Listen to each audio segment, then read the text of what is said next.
અમદાવાદ ગ્રામ્ય એનસીબે mobile ટાવરમાંથી copper ચોરી કરનાર ટોળકી પકડી. સોના ચાંદીની ચોરી સાથે વધી રહી છે કોપરની ચોરી. પોલીસે વિકાસ યોગી, પપ્પુનાથ યોગી, અભિષેક બારી અને જગના 213 કિલો કોપર વાયરનો જથ્થો અને ટેમ્પો સાથે અન્ય મુદ્દામાલ કર્યો જપ્ત. થોડા સમયથી અમદાવાદ ગ્રામ્ય જિલ્લામાં વિવિધ પોલીસ સ્ટેશન્સમાં કોપર ચોરીના ગુનાનો બનાવ બનતો હતો. તો તે મુજબ સૂચના અનુસંધાને લોકલ ક્રાઇમ બ્રાન્ચની ટીમ વોચમાં બેસી હતી અને સાથોસાથ પેટ્રોલિંગ દરમિયાન એમને એક ચોક્કસ બાતમી હકીકત અનુસંધાને એક 3-વ્હીલર ગાડી પકડી, જેમાંથી એ લોકોને 213 kg કોપર કેબલ મળી આવેલું છે અને ટોટલ 3,80,000 નો મુદ્દામાલ મળ્યો છે. એમાંથી તપાસ દરમિયાન 4 લોકો આરોપી તરીકે સામે આવેલા છે. જે આરોપી છે એમના નામ છે વિકાસ નંદનાથ, પપ્પુનાથ યોગી, અભિષેક દેવાલાલ અને જગદીશ ચંપાલાલ. તો કુલ 6 ગુના જે છે 4 કડબા પોલીસ સ્ટેશનના અને 2 અસલાલી પોલીસ સ્ટેશનના કોપર કેબલ વાયર થેફ્ટના એ ડિટેક્ટ થયેલા છે. વધુ તપાસ પર હાથ ધરવામાં આવી છે.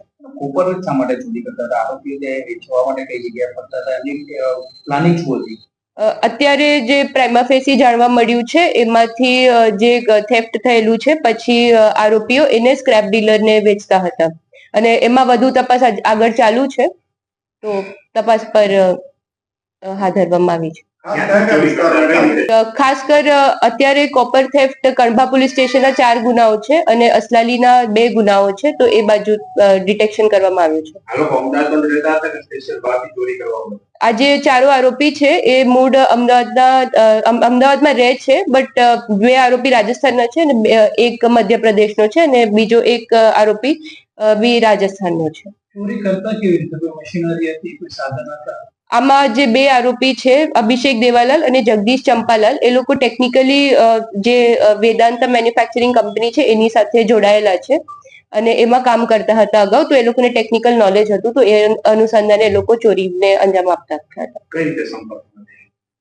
એ લોકો એમાં એવું છે કે 2 લોકો ટેકનિકલી અવેર હતા અને એક છે એ સ્ક્રેપ ડીલર છે અને બીજા ગાડીવાલા છે. તો ટોટલ 4 લોકો છે.